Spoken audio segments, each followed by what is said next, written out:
This is a Good time, Charlie? production.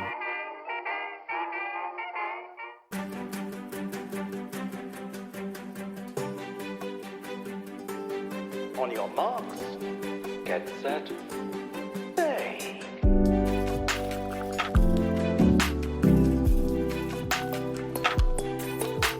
Hello there.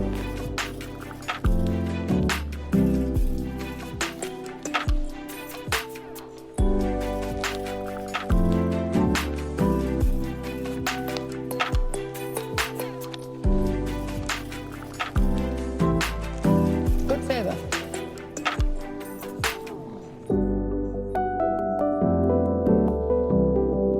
That I really like.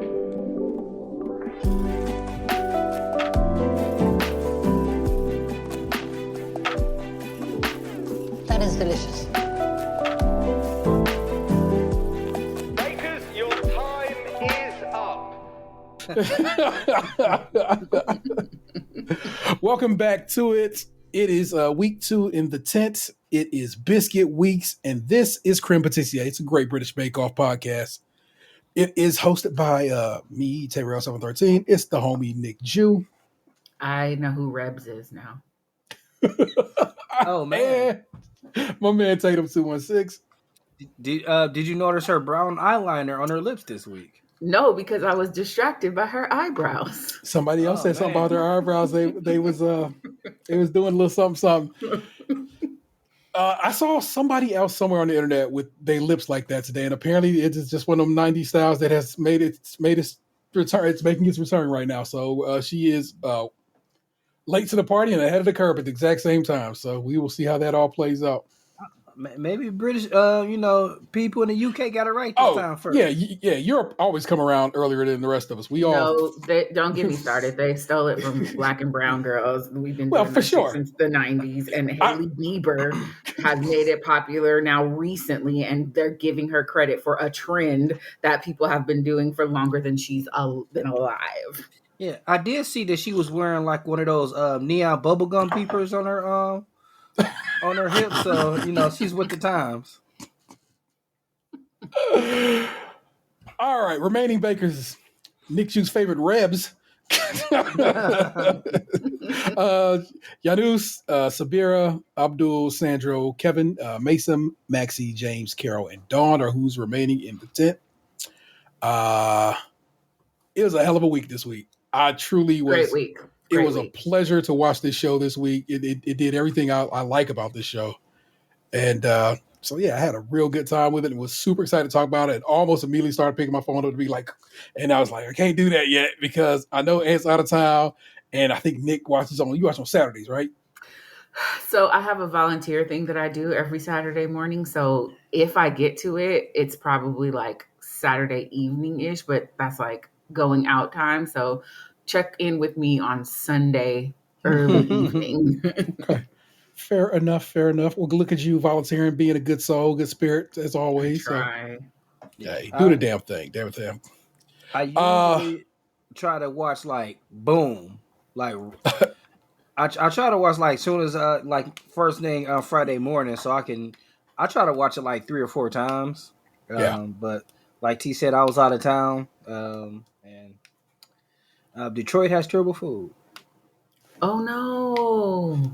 We like buddies.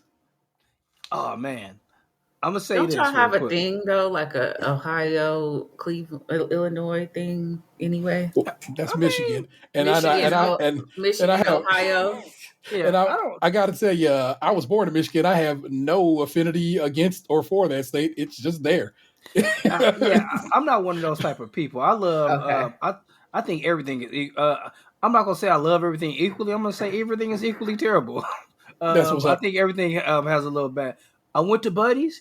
I think the move with Buddies, it got to be carry out because when we ate inside, the bread was way too crispy. It need time to be in a box to get a little bit of steam air on it. circulation. Yeah, some steam on it. Yeah, that makes perfect sense. This week, for the first time since we've been doing the show, I actually just sat and watched it the first time. Because the first episode, it was all notes. But this week, I just sat, watched it, and enjoyed it. And I think going forward, that's the move. Because I get a I just had a better time with it. Do you feel like I kind of feel like I cheat when I do that?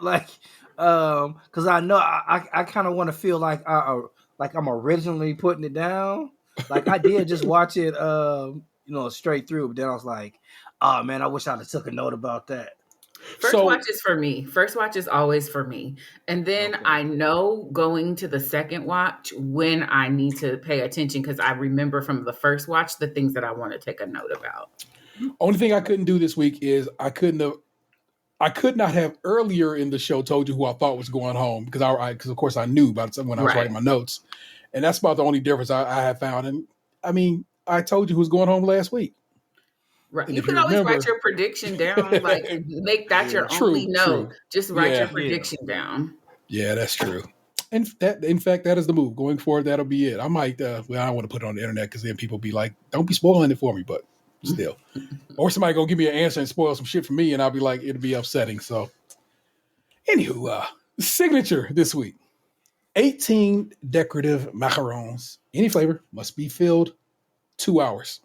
One of my favorite cookies. Yeah, I go up for those. You know what I'm saying? And when I discovered them, it was very, I guess late in life. I ever used to look at it and I was like, what's going on with these? These is kind of good, kind of chewy, kind of got something going on with them. So, yeah, man. There was a couple of, we had a macaron shop that was in downtown Cleveland that was just there and then just gone.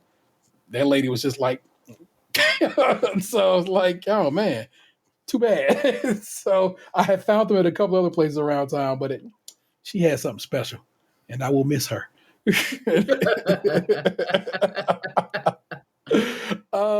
First up was Carol, and Carol decided to make little burgers, and the way she says burgers, burger. I can do it. We can all putz around with an English accent, but that specific that West County accent, I can't make that happen. And so, and even like what's called pointed out that how she said it was like, yeah, I dig that. They were supposed to be orange buttercream with all your burger accoutrement made out of chocolate. Sandro, his name Cheat Day Treat. His were flavored with passion fruit and lemon macarons. So the macarons themselves were flavored with passion fruit and lemon. And then he made a passion fruit and rum and salted caramel filling and chocolate ganache and ketchup. Hey, man, he really hooked it. I was like, oh, bruh. And he made some fries out of fondant. Nobody tried one of them fries that I saw. Yeah. But his presentation, had the little basket. Dug it, man. I was really on that. Janus went with miniature melons that he colored with spinach powder. But he flavored, like his filling was watermelon and lemon curd and a watermelon buttercream filling. We'll get to that. So let me run through these. We're going to talk. Yeah. Maxie made baby daisies. They were filled with a raspberry mascarpone cream and salted caramel. And she made them, with thoughts of her daughters, Tyra, forgive me, and Talia. And I was like, and when they said that woman had a 4 and a 5-year-old, I was like, girl. And it was both born in April. I just want to tick back and see what in time was happening them 9 months before they. 9 months before? You clearly got a season. And you and your man did things, so respect it. Mason hers were called cute carrots. The flavors were supposed to be inspired by the baklava, but they say, how to know say it? Balaclava. He says it in a way that I'm like, bruh, it's baklava. Yeah, it's like, bro, y'all really be just fucking up words. But her mom likes him, and she was trying to, rep for her mom. So she went with an orange blossom walnut filling with a mascarpone cream that she didn't get right the first time and had to go make a second time. And time is always the enemy on this show. Yeah, which messed up her designing the carrots and. Yeah, everything just stepped down. Right here is where the show tells us that undermixing could lead to exploded macarons. Overmixing will lead to a flat bake. And you keep that in mind as you go along here, okay? James went with rackaroons based on a tattoo he has of a baking raccoon on his leg, which is a pretty sweet tattoo if you get down with that kind of silliness. Raspberry whipped cream and a mango curd. What an interesting flavor. Now that I read that, I mind you, I typed that out. I didn't think I would have whatever, but okay. Rebs made Wee Branston's. Her cat's named Branston. She's had her cat since she was 8 years old. And she was mixing her. Again, never mind. I'm just gonna read it out to you, and we'll get. I keep forgetting. I gotta give you the flat, and then we're gonna talk about it. These are gonna be filled with chocolate ganache and raspberry coulis. I looked up coulis. If you didn't know what it was, it's a thin fruit or vegetable puree used as a sauce. Your boy did that for you. Keep it in mind. Kevin went with mint choc chip dark chocolate. Mint choc chip dark chocolate. Okay, dark chocolate and peppermint ganache filling. Abdul fudge-tastic maca cones, chocolate, coffee, and caramel ganache. Dawn toy shop yo-yos. Hers was a mascarpone cream that she mixed these freeze-dried strawberry powder and extruded sugar paste strings. And Sabira made these satay macaroons. They were peanut shaped with a tofu satay sauce. All right, now that's everybody did their shit. Let me lay a couple of things for you, Bear. As soon as I saw Dawn sprinkling that damn strawberry powder, I knew. I want you to know I knew. I was like, that shit is going to hit so good. And because it's flavored with a natural product, and that shit is always something to Paul be noticing. And it did the damn thing. And yeah, so go on, jump in here, talk. Go. my first response to Dawn's thing was like, oh, they're cute. But I felt like she kind of like took the easy route with the yo-yo because it was like the easiest thing to like the burgers and the yo-yos. I'm like, y'all should get disqualified for not thinking outside the box. But at least Sandro's burgers, in my opinion, were so fucking cute that like you can't be mad at that. And the yo-yos were adorable and like so well decorated and neat. And obviously they tasted good. I loved Januse's, like, and he put it in a cooler with like little rocks as ice or whatever. It was just so great, bro. When it's like this week is really, like I said, and as we go through, you'll notice it. This is a week where these motherfuckers they just really showed out, and those who were skilled enough to show out, like people who really are able to did, and I was like, wow, all y'all are very impressive. Carol's, of course, turned out. Oh, go ahead, man. The only thing I would say about Nick's boo is instead of doing fondant fries, he probably should have did like a shortbread instead with the French fries. Yeah, but he needed the oven to bake his macarons, so the fondant he could mold and whatever while things were baking. I think they didn't have enough time in that challenge to do like double baking. That definitely makes sense. He wouldn't have got credit for it or anything like that. They wouldn't be like, "Oh, thanks for making me some shortbread." Carol's turned out a little flat, which of course now we know means she overmixed it. Again, like they give you them little jewels throughout, and you just like if they say it, somebody did it. Somebody messed up somewhere along the way. Mason's filling, of course, I told you, curdled probably because it was overmixed. Rebs, of course, ran out of time because what was Mason's again? What was her thing supposed to be? Little carrots. The carrots. Oh and they didn't turn out looking like carrots at all. Everybody who did an ice cream cone there, they needed to do like darker decoration because their ice cream cones were both like very mute. If Mason didn't have to remake her filling, she would have had time to decorate them, and the decoration would have made the carrot thing work. Yeah. It just in that case, just like orange blobs. It's like it's purposeless. I didn't like Abdul's either. What was his again? Ice cream cones. Yeah. And I thought her cats were adorable, but like Paul said, like it was a mess and it didn't taste good. And it's because Rebs, of course, was mixing her batter. It was like, I think I didn't do it right. I'm gonna scrape it all off and start over. And it's like, you gotta just have some faith in yourself that you got this right the first time. Because of course, last week, she took the cake, was like, oh shit, I think it's too what? She said it was underbaked, right? And he said it was overdone. And then, of course, Paul says it's overbaked. It's like, just have faith that you know what you was doing. And that's some stuff that comes with age and experience. Because she's young. I think she's like 22, 3. She's young. And I think she got to get out of her own damn way. And I agree. I also thought them raccoons was a little light skinned. They loved them. But I was like, I can barely tell what it is. Like a pink nose. So I thought they looked more like European Possums. badgers. Okay, they look like possums to me. Yeah, so I was like, I guess, buddy. But hey, who am I to not a kid to try? So Mason, of course, didn't get hers decorated. Reb's bakes and piping were on point, but the judge enjoyed the flavor, but they were a mess, and they said as much. Carol's, of course, were not domed like they could have been, and they could have been darker. She used orange extract or essence, as they call it over yonder. And having watched the show for years, no, don't do it. Just don't do it. Whenever people use an essence or an extract, they wield it either too much so it tastes chemically, or too little and you don't get nothing out of it. Mm-hmm. And that comes back around because Paul was like, you should have used some zest. And when we come back around toward Showstopper, she certainly did. She learned the lesson and learned it. Zest is always the best thing to use because it doesn't add any liquid to it. So it doesn't like you'll get the flavor of it without it being too wet or too dry. You don't have to really, it adds flavor without adding a mess to it. Yeah, exactly. And like I said, she learned that lesson quickly. And I think, like I said, Rebs need to be starting doing the same thing, learn those lessons faster than she is. Sandra's flavor was absolutely fantastic per Miss Pruley. Just enough rum. Well done from her.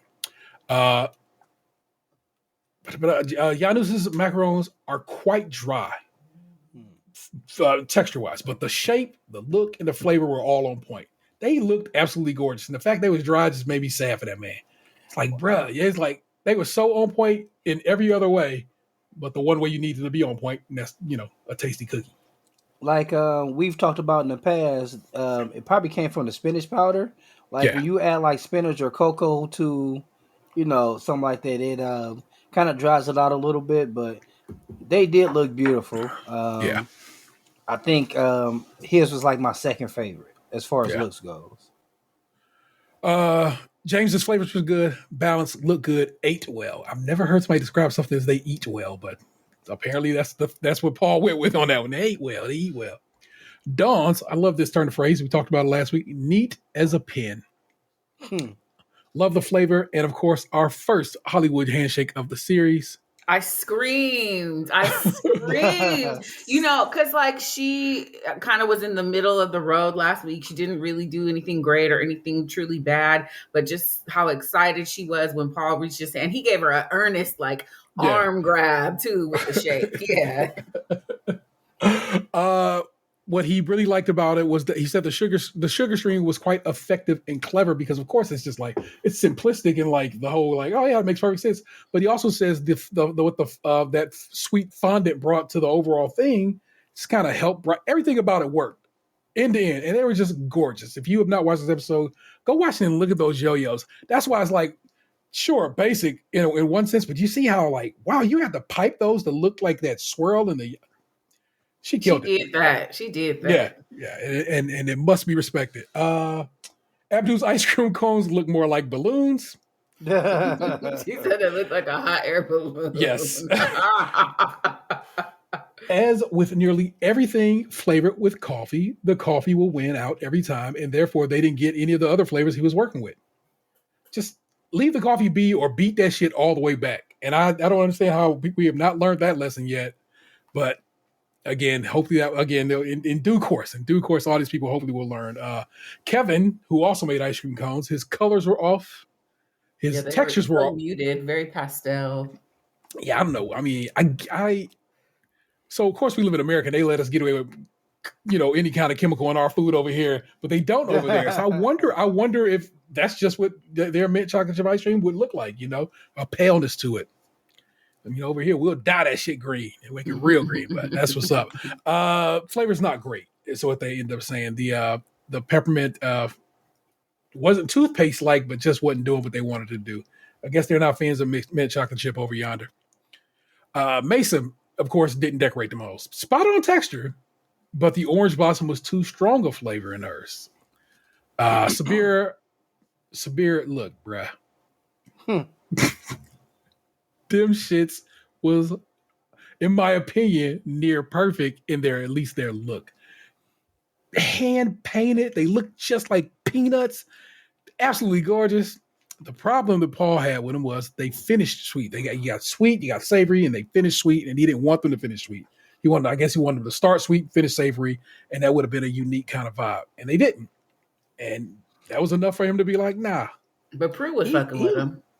He looked displeased. Like I seen, like I mean, of course we all seen it, but this nigga was standing back, just like mean mugging those macarons. Like, come on, man. He was like, he was mad. He was mad that she was making a savory of a macaron in what is clearly bring me sweets right now. That's what I'm here for. Like I will get to your savory part later. And then she promised savory, and then she didn't bring savory. Correct. So but he was looking like, you dirty he was just looking at like, like I ain't really want to try these, but I will. They were so pretty. It's like hers and Janus's were just gorgeously made. I just was so thoroughly impressive. But then come my boo thing, Miss Maxie, beautifully baked, light, so cute, melts in the mouth, summery. As in the season of summer, my listeners. Delicate, nice little saltness. All of that equaled your second Hollywood handshake of not just this series, but of that particular challenge. 2 handshakes in just the macaron challenge. It's a big deal. It really is. And I was like, yo, that's major. I was really taken aback by it, as was Maxie, who almost teared up when discussing it. So I'm like, I don't know if I'd cry over it, but I probably would. I screamed. I definitely screamed. Whereas I'm just yelling, yes, like I'm watching football or something. But there you go. That's what the Bake Off was my Saturday football game. So I got to tell you. So that's how I got down. They were just gorgeous. They look great. They had the shine that you expect of a macaron, and just everything was on point. And it just made me chuckle because she was so nervous about making them. And then she comes through and just, kicking down buildings. So respect due to Maxie. I love it. So that is what went on in our signature this week. Next up, technical challenge. This one, well, anyway, 12 Garibaldi biscuits, aka squashed fly biscuits. And I'm like, what is going on in England that y'all have such... None of that sound good. It does not sound appetizing whatsoever. No. Now we got a shoe fly pie in like the southern United States, you know what I'm saying? But it's like, get the fuck away from me, fly. Not hang out. Let me eat this fly. England, y'all gotta get your shit together.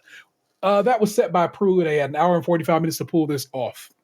In case you're wondering, Garibaldi biscuits are normally diced currants sandwiched between 2 biscuits, not normally dipped in chocolate. That chocolate really seems to be something the internet was upset about for people who knows what these biscuits are about. And I'm like, really? Y'all want to be mad about something? Some of the bakers had never heard of them, and they appear to be a proper British tea biscuit. Apparently, they date back 150 years, and so they are something in the realm of if you get down with your tea biscuits. I'm just gonna give you my notes and we'll get into it. Janus, for whatever reason, made 24 of the mugs. They literally at the beginning of this challenge walk up and announce to you what they expect of you. So how he went from 12 to 24 is beyond me. And it showed up. No one, and I mean no one, got the chocolate dip to match what the example looked like. Yeah, nope. I was like, I just didn't want to go for the side. None of y'all thought that. 2 of our English as a second language contestants truly did not understand that feathering was a decorating technique and not, literally feathers. But the thing is, Shabir's feathers looked absolutely amazing.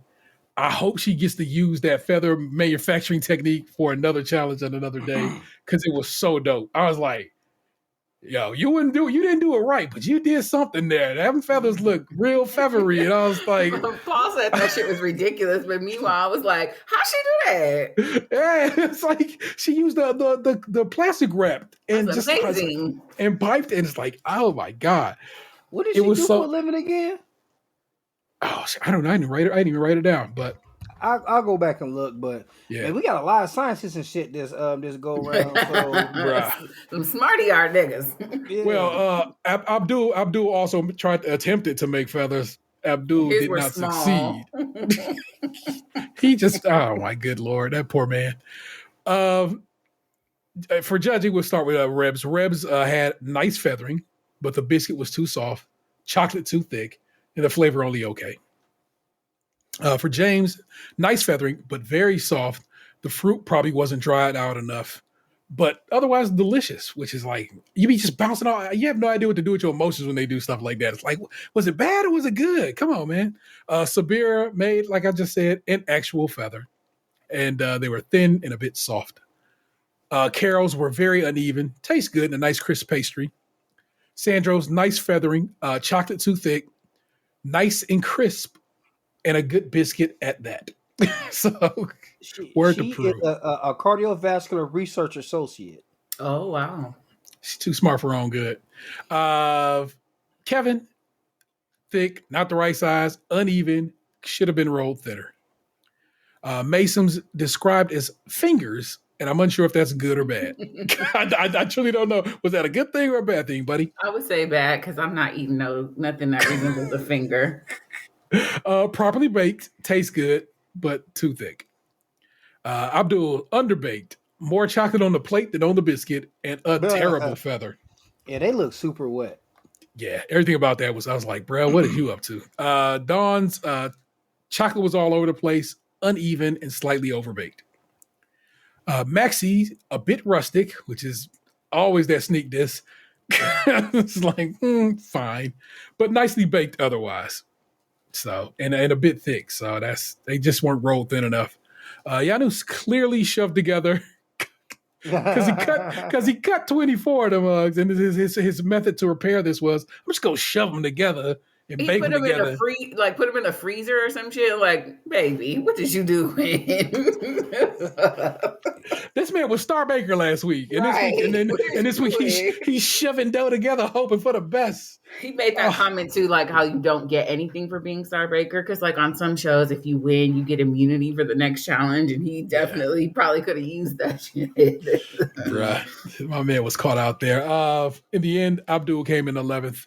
Sabira 10th, both of them basically because of them feathers. Although Sabira's was soft, like, and they pointed that out.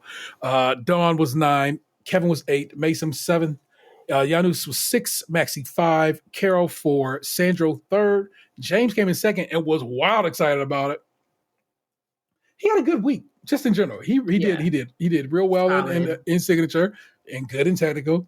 Rebs came in 1st, and which she needed to. I'm gonna be real with you. That is literally what saved her bacon this week, in my opinion. Yep.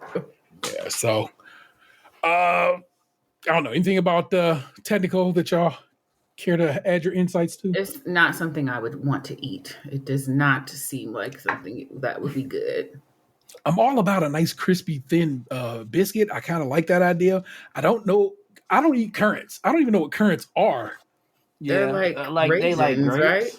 Right? Yeah, but I mean, are they though? Or are they like some fruit that we just ain't got over here? I mean, I just kind of feel like it's just another way of saying grape. But I remember when I was little, they used to have these raisin cookies at the corner store. Now they weren't oatmeal; it was just raisin. Like they were like a butter cookie with hard ass raisins in them, and that's what those cookies remind me of. Well, yeah, I guess I should have gotten to that a little more. You got to take those. You take the fruit and you soak it in orange juice. You puff them up a little, so you soften your fruit up nicely, and you chop it, you dice it real fine. And I don't know. It was a weird technique to watch, and it's like just something we don't have over here. It's like a fig Newton dipped in chocolate. Like that chocolate again. That chocolate dip is not traditional. Like if you bought these from the shops, you wouldn't have chocolate on them. That was just something that Prue added to this because she wanted to see them if they could feather. Harder. Well, yeah, just she likes to see their techniques, and in this case, she wanted to see if they could feather something. And in a couple of cases, yes, they feathered something. So dumb. I loved it. I think Paul came a little too hard at first. I'm like, bruh, several of your contestants are clearly English as a second language people. Right. You need to chill. Have got to relax. and then when he got toward the end, I think either the note had come down or he had caught himself. It's like, oh yeah, these people didn't start here. They don't get down like me. You know what I'm saying? So yeah, next time, Paul, you gotta watch yourself, baby. Also, or maybe that's a lesson learned. Maybe they got to be a little more. I don't know how you describe that though. But I feel like I don't bake, and I know what feathering is. Yeah, I wouldn't have tried to make chocolate feathers. yeah. And but the fact that two people did it, it's got to be something. Yeah. Shabir said she literally thought that's what it meant, but like, Yeah. Girl, why you don't know that what shit that looks so means? good though. It's like she almost made a new thing. That shit looks so good. Mhm. It's like I want her to have to make a bird or something at some Right? point and just use that technique. It was so well done. Like I said, for an accident, it was a well done accident. I'll tell you that. Man, that was kind of like Henry Ford making rubber. Man, you burnt that shit and you did good, baby. We got tires now. Vulcanize that. All right. Showstopper this week. A 3D biscuit mask that can stand upright on a stand. 4 hours to complete. Let me run through what everybody intended to make. Before For 4 hours, them things was kind of little. Why am I every week? I'm going to be like, I don't know. The show wasn't stopped for me. Now we need to go back before we get into the last one. Okay. Because during that time, matter of fact, it was during the macaron making. Okay. Reb started fucking up, and people ran over there to help her. Yes. Including Carol. Yeah. Now let's take note of that before we go on to the next one, to the next stage. Okay. Let's keep note that when it was needed, Carol went to go help Rebs. But in the technical challenge is when somebody needed help, and they can't help each other in that challenge because they don't have directions. Quite. Because if you help somebody, you're giving them an advantage in that challenge. But now, if you are lending an extra pair of hands for one of the planned challenges, then yeah, I would say that that's fair game. But like, if the instructions say feather the chocolate and your dumb ass don't know what that means, it's kind of cheating to help somebody in that particular challenge. But this was the one before, right? Yeah, you talking about macarons. Yeah. It's cool. All right, I'm gonna rattle off what everybody was supposed to, what everybody intended to make, and then we'll go over what actually happened. Dawn was going with a Baroque punk mask, and this was gonna be in the Baroque art style, but also a little mix of steampunk. With the mask was gonna have a gingerbread base, lemon shortbread cogs, and a Vietnamese rice paper crown. Abdul was going for the chubby parrot mask. That's not what they actually called on the show, but that's what I called in my notes. His is going to be a gingerbread mask with a sumac shortbread feathers. That means that also, if we use that as an example, I saw him make feathers out of cookies in the challenge following the one where he tried to make a feather by hand. He can make feathers. What happened with that dang cookie? I'm sorry, y'all. Sumac shortbread feathers, tahini and sesame biscuit feathers. Sabir made the two-face, one soul mask. It's a lemon and jasmine biscuit mask adorned with chocolate sandwich biscuits on one side and orange, rose, and pistachio shortbread on the other, topped with a pistachio and rose macaron crown. Mason went for what she described as a Venetian mask. It's a coconut and lemon shortbread on a gingerbread mask with isomalt shards on the top of it. Just a little bit of zhuzh.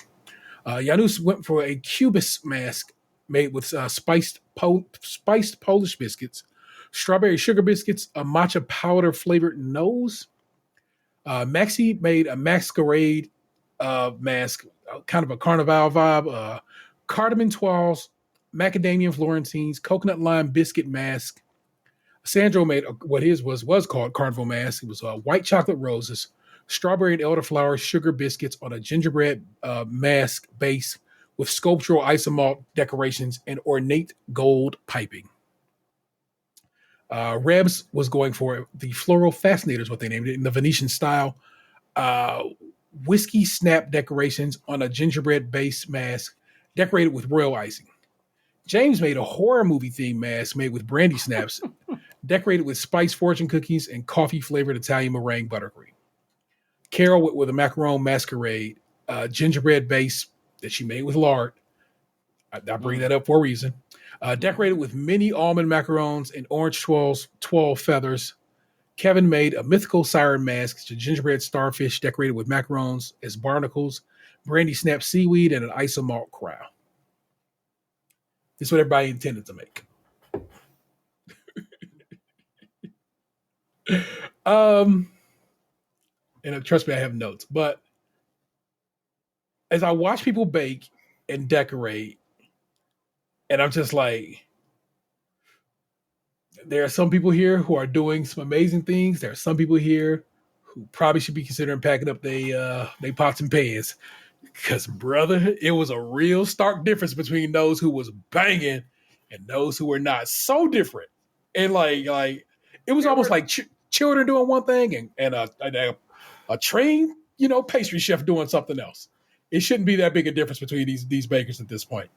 Like there were some that when I saw them, I was like, oh my God. Like Shabira's. Her mask was gorgeous. But then other ones, I was like, that's it. It's like a small, they took that shit seriously. It was like to scale, like a tiny little mask. So it was. I'm not saying upsetting because it's a TV show, people. It's not that deep, but it was enough to make me go. This show never upsets me. I'm just always like, that's a choice. Yeah, that's exactly what it was. Sabira, as we judge this around, Sabira's impressive, clever, gorgeous. So astonishing, proper chocolate flavor on the biscuits, rich and delicious. The rose flavor, second week in a row, somebody got rose right. Rose flavor on point. The flavor of the mask in general, not great. But the design work was on point, and they gave her props for that. Sandro, that's why I wrote it down. I love how they described it. Exceptionally pretty. Like Sandro. I want you to know, I almost wrote that. I know Nick is going to say this. And he said he was like mixing the masculine and the feminine like himself, right? So yeah. I went to Google him because sometimes I just want to look at his face in the middle of the week. And the first Google hit, Sandro, British Bake Off, gay, right? So then it takes you to Reddit, which I do not traffic in, but there was a post from Rebs basically like, thanks for the shirt, Sandro, which sparked rumors that the two of them were dating or whatever. And somebody on Reddit was like, no, he's like an out gay man. He used to tag all of his stuff on Instagram, like Instagay and gay or whatever. So like, and I'm like, what that got to do with the price of tea in China? He's the most beautiful man I've ever seen. I'm never going to meet him. If I did meet him, I'd have no chance in hell of getting to know him in that way. Like, why I care who he sleeps with? I just want to see his face. What is all this? Like, I don't care. Oh, my goodness. You have to go to very specific places on Reddit. I like everything. All my social media at this point is so honed to a fine zip. Like, you ain't gonna really be trying to get me too upset when I'm on the internet. Like, that's not what I'm here for, people. Exactly. I'm here for a good time. So, and again, that's why I ain't been on Reddit to look at anything they say about Bake Off, because I don't need to know. I'll just be angry for no reason. Anyway, Sandro's exceptionally pretty mask was absolutely delicious with a fresh kick of strawberry that works well with the white chocolate. An exceptional job. Paul even picked it up and held it up to his face because he actually could wear that mask because that's how well done that shit was. Another great week. Sandro had a great week. Bruh, it's just one hit away. I'm telling you, man. It was, yeah, for sure.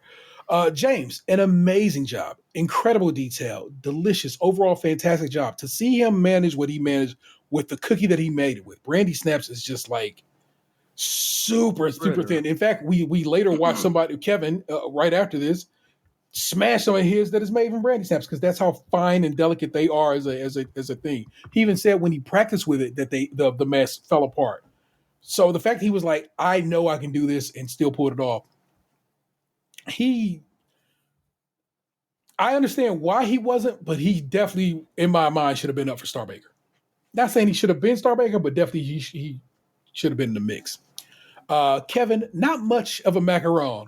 The look on my man's face when Paul said that, mind you, he said he was making these macarons to make up for his macarons in the first in the signature. He was gonna come through and show out and show I can do this. And Paul's response was not much of a macaron. And of course, I'm pausing while I'm typing my notes up, and it paused on his face, and his face was real fucked up. He had a real scrunched up face. Was like, how you gonna say that to me, my guy? I wrote in my notes for Kevin this week. And my only words is coasting. I think this should tell Buddy he shouldn't be making macarons no more. If you went to go make if you went to make up for it and still came through with that, just maybe you should retire from that. Nice flavor, but overbaked. Brandy snap was on point. The starfish flavor was good. The entire thing a joy. That's a nice way to be told that. Starfish? What is that? So the mask, part of the mask was a starfish. Oh, okay. He was making a siren. So okay. yeah, and that was the main your base flavor, and most of that was the starfish. Abdul's quite amazing to have pulled it off without piping. An exceptional job. Y'all have to see Abdul's mask because it made up so much for how bad he was in that Technica. It was so beautiful. The flavors was like so interesting because I guess they hadn't thought of sumac as a flavor in biscuits, and sesame and tahini as well. And I'm like, dig it, man. That's kind of what I like about Paul and Prue. Like they are adventuresome in their palate. You know what I'm saying? It's like, I never considered it, but let me try and see what you can pull off. And if somebody pulls something off, they are usually very, very good about showing them their props for it. Maxi, totally amazing. A burst of happiness. Design very good. Very good. Overall, fantastic design. Great flavors. Well thought through and very good texture. In my notes, I wrote absolutely bodied it. Because she did. Yeah, it was amazing. Yeah. You keep that in mind. I'm telling you right now. Yeah, that's something special. For Dawn, Prue wanted the eyes of the mask cut out. I felt that because it was like it's a mask, right? Like, why would you leave them there? Why would you leave them there? I guess yes, that makes sense to me, or at least decorate the shit out of them. You know what I'm saying? Right. If they're going to be there, make them put some eyeballs in that bad boy. Like that's what my man did for his mask. So, Doug the Steampunk aesthetic generally, not much lemon coming off the lemon biscuit gears. Which, you know, if you're gonna make a lemon biscuit, it's got to be lemony. But the gingerbread was on point. Janus is good flavor, and that's pretty much what they said. They were like, "Yo, it's really a cubis," and like, "Yo, you really did a good job. Tastes good." And that was pretty much it for him. I can't say if he had an off week. It's only the second week. He had a week that was not as good as his first week. I'll just say that. Carol's. So, remember I told you she made hers with lard. Why would you do that? Like, who are we baking with lard in 2022? Ugh. Which makes for a very soft gingerbread. Like, using a plate stand as opposed to something that has some other support on it means that she laid a very soft mask on a couple of very, to say sharp, but not really, but sharp when going up against softness points. And of course, they pierced that mask. That mask fell right through, and that old woman started crying. I felt so bad for her. Oh, damn. She was like, the way that they edited it too, because she was like, "Oh, well done, anybody need any help?" Does anybody need any help? It just fucking collapsed. Oh God! And then the mask like, hey, come over. Somebody need help. It turns out it's you. It's you. Yeah. So her mask was unlike the rest of the masks that could stand on their own, when be freestanding, was indeed just laying flat with pierced through its cake stand. Like I said, just the wrong stand for that. I wish maybe somebody would have told her about that too. No, it's a bad go back. Paul gave her the look. She was like, so he's like, you just gonna stand it, lay it against that stand, huh? She was like, I got a plate stand. I got this plate stand. He's like, you're right. Like, really? You're right.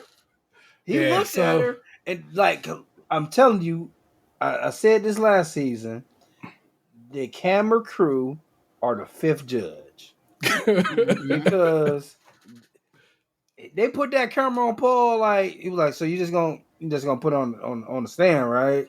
You gonna make it to the lard, eh? Yeah. That's what we doing? We throwing Monteca in there? Lard in a structure. Lard Baby, is for American biscuits. Well, it made for a very soft gingerbread. albeit a beautifully decorated. She did such a good job. She made these little tiny macarons, and that she surrounded with it. It was really pretty. When it was standing, it was vertical. Yes, that's right. And because they saw that, they didn't go too ham on her.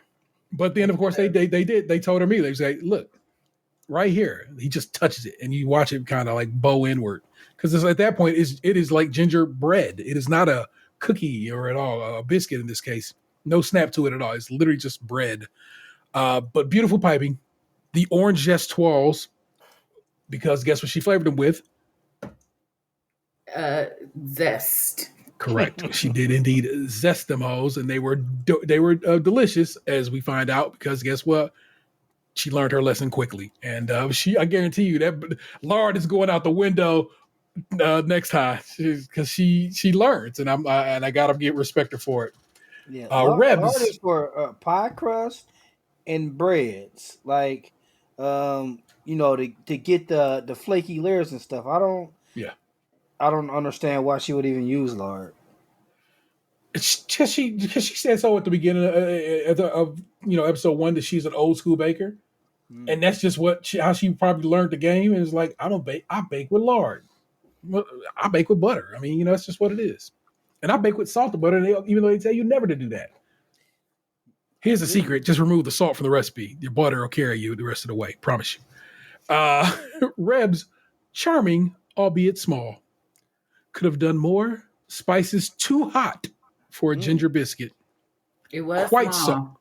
Yeah, quite soft, more cookie than a biscuit. And now I feel like I finally understand the difference between a cookie and a biscuit. Them hoes got more snap to them. The biscuit is the crunchy. Yeah. Yeah. And her shit was so whack to me.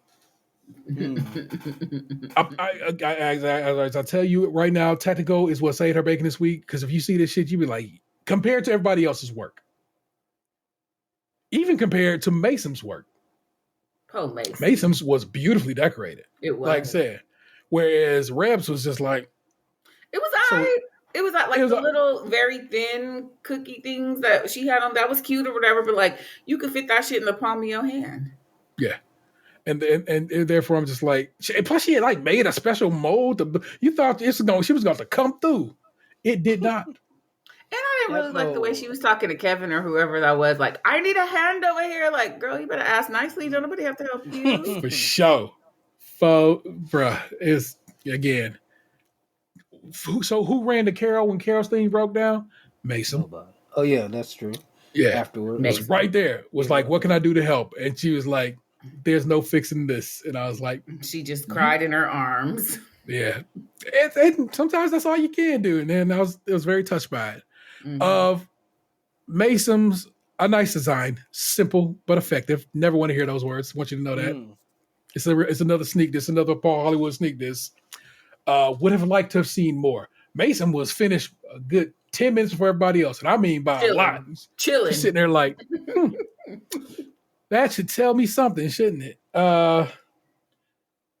It was fine.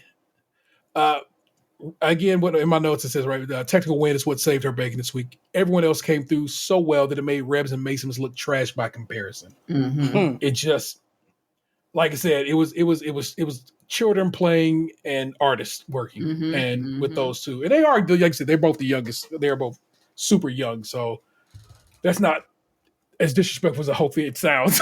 So it's not meant to be. And I think Rebs definitely thought she was going home.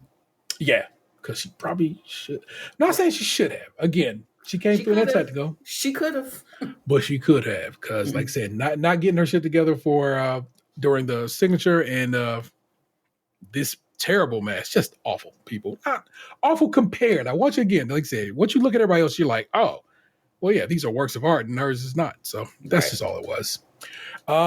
Your star baker this week was Maxie, and not by a little.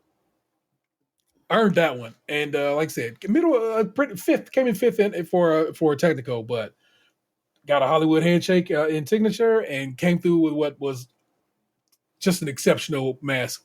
It was so pretty, and it was just so well done, and all the flavors was hidden, and It was just great. It was just really nice to see. That was my third like hell yeah other episode, Nick, where I was just like, yes, this is all coming together. If Sandro would have put a little bit more stank on his mask, he could have been contender for Star Baker too. And also Sabira, like Sabira's mask was incredible. It really was. So it's just how interesting that she probably missed about that much. Also, well, let me tell you, who was sent home this week was the person I told you was going to get sent home last week. It was Mesa. Oh, thing. She couldn't even stand up. She was crying so hard. You know what I respected the hell out of, and I noticed I was like, in Islam, dudes ain't really supposed to be touching ladies, especially dudes not family. Yeah, and everybody was close, but a respectful distance. Yeah, and the ladies kept her, basically shielded from everybody else and let her, get her cries off, and she just met the end of her technical abilities on this episode. It was she did not know how to manage time. Yeah. And just everything else just kind of starts to fall apart after that. She went home when the damn vegan baker little girl should have went home last year. They kept her ass around for 5 weeks, and her ass should have went home second week. You can't be holding this beef, Nick. Don't do that to yourself. Don't. Her and the other girl that annoyed me are like besties. Our roomies. They live together. Yeah. I'm like, good. Go over there so I can ignore y'all together. Something I noticed this weekend I wrote down. James and Sabira are sneaky good. His pipe work constantly get mentioned. Sabira over here like, I think I know how this looks. And then she goes, oh, yeah, I remember how this looks. I can make this now. When she's making the damn cookies in that technical. And I was just like, yeah, you're real good. And I feel like you got to put on the show for like, look at me. I'm not so what. Like, no, you know what the fuck you doing. You just pretending to the contrary. And so when she come through, she gonna be all right. I think quite possibly next week, Rebs or Abdul will go home, depending on how what they pull off. Carol might take her ass home too. He did very well on his Showstopper. Yeah. But I mean, people of color usually go home first, so I think they'll let Rebs stay another week and then it'll be him. Okay. If it goes down like that, you know who you heard it from first. I still believe. I believed it from episode 1. I believe it even more now that Sandro and Maxie and Janus are something real special. And adding to that now is Dawn, because Dawn, it was those macaroons, man. They really, it took a basic thought, like Nick said, almost a cheat, and then made them something just so glorious. When you see them, it's like that coloring, the technique, just like that little that neat thing about thinking to pipe the sugar paste out. Like, I'm about to make this string. It's like, that's so dope. And it added to, like, it wasn't just a decoration. It gave something to the snap. Mm-hmm. Dynamic contrast. I dug it. I really did. I really feel like my favorite baker is Sabir. I feel like Dawn is one of those bakers where she'll go far because she has the know-how for almost everything. Mm-hmm. But when it comes down to, like, when it goes down to those weeks where she needs to, like, heavily decorate something, I don't know if she's going to last with that. But, like, just like even with last week, she knew exactly how to make a red velvet cake. Like, she was the first one, like I said, she had the asymmetrical haircut. She knew exactly. She knows all the techniques, but it's like she might come up short when it comes to decorating further down the line. Yeah. I'm not ready to count Abdul out. I think he's got something still to show us. I'm waiting for Sandro to have like a really amazing week, which I think he will, maybe next week. He's been coming so close that I think it's time for him to have like a stellar week. I'm ready for him to be Star Baker. And I'm not taking my eye off Sabira. She's great. Well, next week is It's bread bread week, week. as we looked up, and that is the one where they'll get you because it's just so finicky. The temperature in the tent itself can mess things up. It's always interesting to see what gets got on during that week, and I feel like that's a week where you really cut the wheat from the chaff because you be seeing who can do some things and who cannot. And like I say, your boy Sandro, man, straight up said was like, "Yo, I stayed up 2 o'clock in the morning reading about biscuits. He's studying his arts, doing what he needs to do, and if that's the way he is going into this, that will get him far. And I truly dig that. That's a dude that's not getting along on just skill or not just getting along on just general talent. He's like, no, I've studied, I know what I'm doing, and there's a reason for that. And I dig. Yeah, I that. looked at his Instagram besides his face, and he's a legit like pastry chef. So, of course, too good. Yeah. Out there hitting the gym, doing 2-a-days. Yeah, and in order for him to do that, he has to be disciplined. Yeah. And that's being able to especially baking bread and stuff like that, and like the more technical stuff, like and like strength alone. Like they always say, bakers have bread bakers have the strongest hands because of the kneading and the constant working. So I don't know. I think Nick is right. He might have a breakout week this week. Yeah, I hope so. So that's what's up with that. Over on our little Spotify poll, it was 75% yay and 25% nay on the red velvet cake, and I'm grateful for that. y'all have taste. Look at y'all. The yays have it. But you know what it is, man. We do this every week. It's a good time to be had. I hope you get in on the fun. It is Nick Jew. Her other show is What's the Tea? You should really get down with it. NICJU. Yes. I mean, I say that. I guess I don't know. I'm gonna throw quotes around. Known Nick for a very long time now. Now that we start doing the numbers from when Nick lived in the Yay, because because Nick used to call him the Black Guy Who Tips, and I was like, that's a cool deal. She out in the Yay talking about whatever, and it went from there. We was just internet friends to real life friends, and that's how that works out. So, my man Tatum 216. Yeah, I'm here. We also have a show. He has a whole nother show in its own right. It's called Stay Crunchy Milk. It's kind of a big deal. It's crunchy spelled with a K. There's a reason that creme patissier spelled with a K. It's because that man right there. Okay.